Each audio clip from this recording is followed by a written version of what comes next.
आपलं जे आंदोलन शांततेच्या मार्गाने इथं चाललं पाहिजे, आपल्या मागण्या जवळजवळ पूर्ण व्हायच्या मार्गावर आहे। त्या अनुषंगाने मी तुम्हाला सर्वांना तातडीची म्हणजे कळकळीची विनंती करतो की तुम्ही इथं थांबा।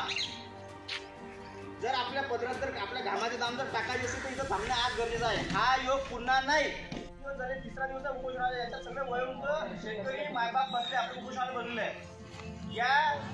हे उपोषण सरकारला जड जाऊ राहिलं। आता त्यांचे असे प्रयत्न आहेत की आपल्या सर्व गावकरी मंडळीनं इथं त्या पोलीस प्रशासनाला आळा घालायचा आहे, त्याला विरोध करायचा आहे किंवा या आमचं जे आंदोलन चालू आहे हे या स्थळी जसं असेल तसं चालू द्या। तुम्हाला जे ट्रीटमेंट करायची असेल ते या मंडपातच करा, उपोषण मंडपातच करा, असं आपल्याला सांगायचं आहे। एबीपी माझा, उघडा डोळे बघा नीट।